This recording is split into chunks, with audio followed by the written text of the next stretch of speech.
नमस्कार, cloud web India news में आपका स्वागत है। मैं हूं आपके साथ प्रिया धीर। आइए जानते हैं इस स्पेशल रिपोर्ट के बारे में। इस इंटरेक्टिव सेशन के माध्यम से हम जापान के सभी उद्योगपतियों से महत्वपूर्ण निवेश की उम्मीद भी कर रहे हैं।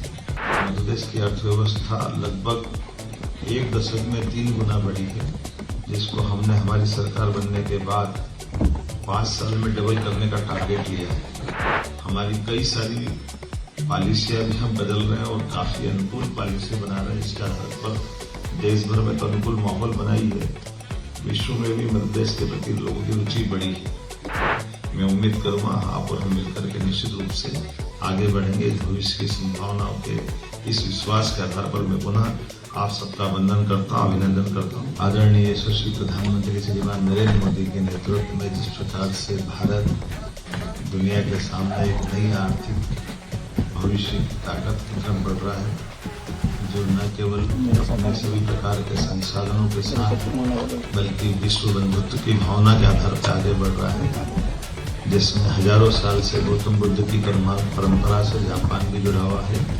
और हम बुद्ध की धरती से ही आते हैं, जिसका सदैव अतीत के हमारे यहाँ प्रतिनिधि जापान में राजदूत के रूप में काम संभाल रहे हैं श्री सीबी जॉर्ज का आभार मानता हूँ, जिन्होंने इंडस्ट्री से जुड़े हुए सभी प्रकार के व्यावसायिक घरानों के लोगों को जोड़ने के लिए अपनी महती भूमिका अदा की है। जापान का प्राचीन काल से आधुनिक काल तक बहुत समृद्ध इतिहास है। मैं विनाशकारी भूकंपों, प्राकृतिक आपदाओं से उभरते हुए जापान की उस उद्यमशीलता को भी नमन करता हूँ और बधाई देता हूँ, जिसके कारण से जापान दुनिया के सामने फिर एक अलग पहचान बना के खड़ा है। जापान से हमारे अतीत के काल के संबंध तो है ही, लेकिन जापान आज बढ़ते समय में एक विशिष्ट अपनी जीवन शैली और औद्योगिक श्रेणी के साथ आर्थिक युग की संपन्नता के स्थान पाने वाला स्थान जापान भी है।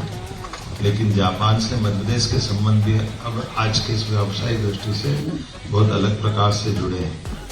खास करके जापान में से हमारे संबंध में मध्य प्रदेश से निर्यात होने वाली वस्तुओं की अगर बात करूँगा तो एल्यूमिनियम से बनी वस्तुएं, तैयार एनिमा, कार्बनिक रसायन, परमाणु रिएक्टर, बॉयलर, मशीनरी, यांत्रिक उपकरण, फार्मास्यूटिकल उत्पाद हैं।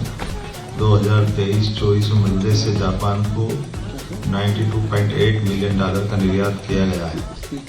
जापान में मैन्युफैक्चरिंग क्षेत्र और अन्य क्षेत्रों से कई जुड़े हुए उद्योग भी हैं। इस इंटरेक्टिव सेशन के माध्यम से हम जापान के सभी उद्योगपतियों से महत्वपूर्ण निवेश की उम्मीद भी कर रहे हैं। मध्य प्रदेश क्षेत्रफल की दृष्टि से भारत का दूसरा बड़ा राज्य है, जहां 8.5 करोड़ की आबादी विराजमान है।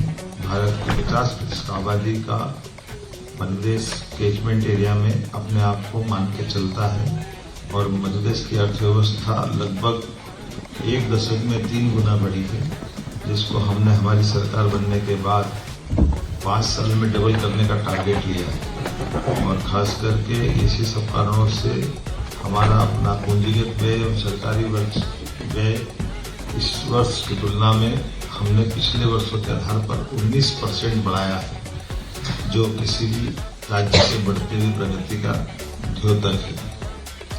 पिछले 5 वर्ष में हमने अपने निर्यात के प्रयास बढ़ाए हैं, जिसमें लगभग 2023-24 में 65,000 करोड़ का निर्यात मध्य प्रदेश के द्वारा किया गया है।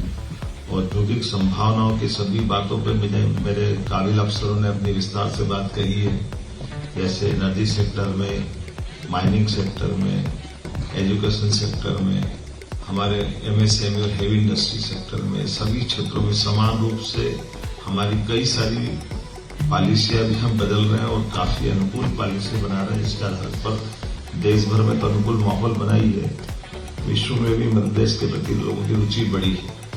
लेकिन मैं आज इनके साथ इसीलिए आया हूं कि ये पॉलिसियों के इतर जाकर के भी, इससे बाहर जाकर भी हमको अगर कोई आवश्यकता पड़ेगी तो सरकार हर निवेशकों के हिसाब से भी इसमें कंसिडर करने के लिए हमारी मनोमस्तिष्क की भावनाएं खुली हुई है। मुझे इस बात की प्रसन्नता है। Food parks, IT parks, spice parks, plastic parks, medical device park, solar equipment park, footwear park, EV park, pharma park, textile park, garments unit इत्यादि सेमीकंडक्टर पार्क सभी क्षेत्रों में समान रूप से मध्य प्रदेश में संभावना बनी है। हमारी विशेष नीतियां खासकर गारमेंट, लॉजिस्टिक, ईवी, खाद्य प्रसंस्करण, ethanol, IT, pharma, medical device में बड़े सेक्टरों को, बड़े निवेशकों को आकर्षित कर रही है। मध्य प्रदेश में खास करके जब ये फूड बास्केट की बात हमारे राघवेंद्र सिंह जी ने कही है, तो ये बहुत सारी चीजों को जोड़ के चलने वाला हमारा प्रदेश है, जहां अच्छी नीति और नीयत के बलबूते पर बड़े पैमाने पर हमारी अपनी व्यवसायिक गतिविधियों को बढ़ाने के लिए लगातार सब तरफ से प्रोत्साहन मिल रहा है।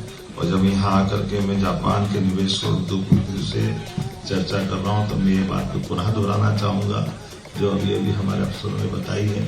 ग्लोबल इन्वेस्टर समिट के माध्यम से यशस्वी प्रधानमंत्री 24-25 फरवरी को खास तौर पर भोपाल में आने वाले हैं। ऐसे में हमारे अलग अलग सेक्टर, जैसे मैंने पूर्व में उल्लेख किए, इन सभी के आधार पर अलग अलग इनके सेमिनार भी चलेंगे, निवेश की संभावनाओं पे बात भी होगी।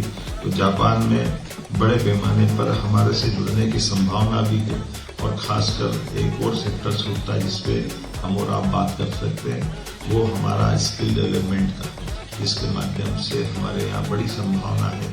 अपने यहाँ एक तरह से आईटी से लगा करके इंजीनियरिंग कॉलेज, आईटीआई, पॉलिटेक्निक, बड़े पैमाने पे यूथ और बौद्धिक क्षमता का यूथ उपलब्ध है, जिसके आधार पर हम आप उससे एक दूसरे के साथ जुड़ करके काम कर सकते हैं। यहाँ की यूनिवर्सिटियों से हमारी यूनिवर्सिटियाँ 52 हमारी प्राइवेट सेक्टर है, 17 गवर्नमेंट यूनिवर्सिटियाँ हैं, बड़े पैमाने पर engineering college, medical college, health, education ऐसे बड़े बड़े सेक्टर, जिसमें लंबे समय तक जापान और भारत के संबंध मध्य प्रदेश के लिए काफी हितकर रहेंगे। आज के इस अवसर पर निवेश के लिए उपलब्ध सभी बुनियादी सुविधाओं को लेकर के विस्तार से यहाँ बातें हुई है। मैं उम्मीद करूंगा आप और हम मिलकर के निश्चित रूप से आगे बढ़ेंगे। इस भविष्य की संभावनाओं के इस विश्वास के आधार पर मैं पुनः आप सबका वंदन करता हूँ, अभिनंदन करता हूँ। बहुत बहुत धन्यवाद। रिपोर्ट में फिलहाल इतना ही। ऐसी तमाम खबरों के लिए सब्सक्राइब करें क्लाउड वेब इंडिया न्यूज और नोटिफिकेशन के लिए बेल आइकन को प्रेस करें।